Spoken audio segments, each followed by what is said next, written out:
नमस्कार किसान भाइयों, जेडी न्यूज़ यूट्यूब चैनल में आपका स्वागत है। किसान भाइयों, नवंबर दिसंबर में मक्का के भाव में क्या होगा सुधार? अमेरिका की टैरिफ वार व इथेनॉल सेक्टर में मक्का का कितना असर होगा, इस पर विस्तार से चर्चा करेंगे। किसान भाइयों, आपको बता दें कि देश भर की मंडियों में मक्के के औसत भाव की बात करें तो 1300 रुपये प्रति क्विंटल के आसपास बने हुए हैं। ज़्यादातर मंडियों में मक्का के भाव 1000 से 1400-1500 रुपये प्रति क्विंटल चल रहे हैं। हालांकि कुछ एक मंडियों में मक्का के भाव 2000 रुपये प्रति क्विंटल के आसपास भी देखने को मिले हैं। किसान भाइयों, सितंबर से अक्टूबर नवंबर के शुरुआती दौर तक मक्का के भाव में काफ़ी गिरावट देखने को मिली है। लगभग राज्यों में मक्का के भाव की बात करें तो 20 से 30% की गिरावट देखने को मिली है। भारत सरकार ने पेट्रोल में 20% एथनॉल मिश्रण यानी E20 का लक्ष्य रखा था। इसके लिए बड़ी मात्रा में मक्के का उपयोग तो किया जा रहा है।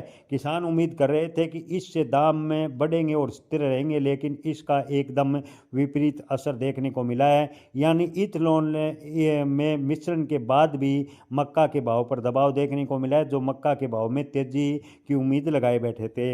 इथेनॉल संयंत्र मक्का तो खरीद रहे हैं, लेकिन इसके साथ ही डिस्टिलर्स ड्राइड ग्रेन्स विद सॉल्यूबल्स यानी DDGS नामक सह उत्पाद भी बन रहा है। यह पशु आहार में मक्के का विकल्प बन गया है, जिससे चारे के लिए मक्के की पारंपरिक मांग कम हो रही है। यही कारण है कि मंडियों में मक्का के भाव फिलहाल कमजोर बने हुए हैं और इथेनॉल की बढ़ी हुई मांग भी मक्के के भाव को सहारा नहीं दे पा रही। किसानों को बड़ा नुकसान उठाना पड़ रहा है।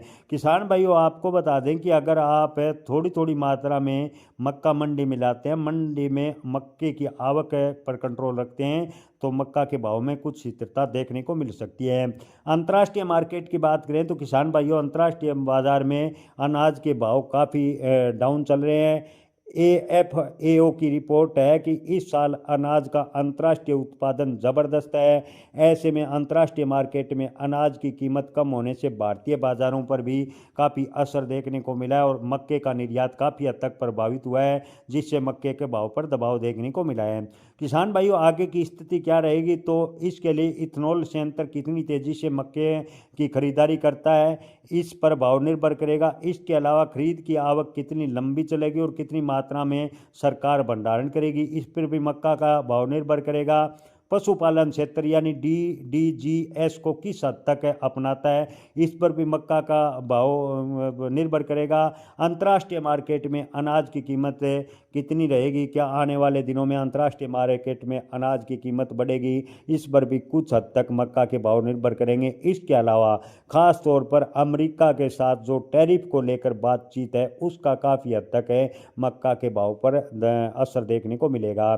जी हाँ किसान भाइयों, अमेरिका और भारत के बीच समझौता होता है और मक्का आयात को मंजूरी मिलती है, तो मक्का के भाव में तेजी की उम्मीद कम रहेगी। वहीं अगर भारत सरकार अमेरिका के मक्का को लेने से इनकार कर देता है, मक्का का आयात किसी भी हद तक सरकार नहीं करेगी, तो मक्का के भाव को थोड़ा सहारा मिल सकता है, ऐसा मंडी व्यापारियों का कहना है।